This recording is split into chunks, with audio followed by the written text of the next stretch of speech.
2 weeks after the Department of Food Safety and Quality banned the use of liquid nitrogen in food, many eateries in Bengaluru continue to violate the rule. Despite the ban, bars and restaurants use it for preserving food and making appealing presentations. Dr. Vijay H.S., a surgical gastroenterologist at Narayana Health, highlighted a severe case involving a 12-year-old girl who developed a 4 into 5 centimeter necrotic patch or dead tissue in her stomach due to liquid nitrogen consumption. The rapid evaporation of liquid nitrogen into gas can cause severe internal injuries such as perforation or rupture of the digestive tract. एक बच्ची 12 साल की बच्ची आई थी, वो अपने माता पिता और सबके फैमिली के साथ एक फंक्शन अटेंड करने गई थी जो मैरिज फंक्शन था।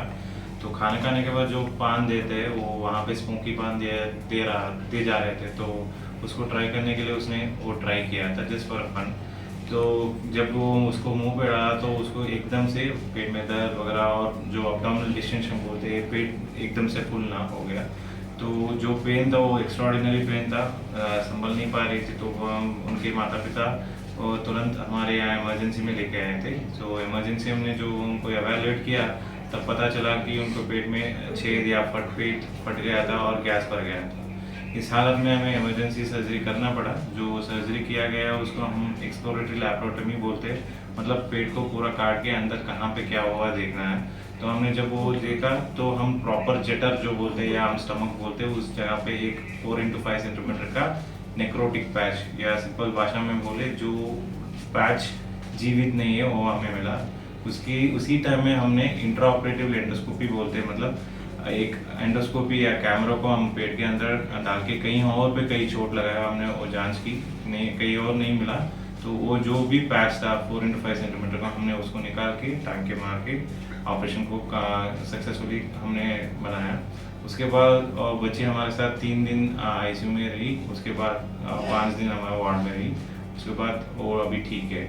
सर लिक्विड नाइट्रोजन जो है वो 2 तरह से हार्मफुल होता है। एक तो उसका टेम्परेचर जो है वो बहुत कम रहता है, -190 डिग्री से -200 बोलते हैं।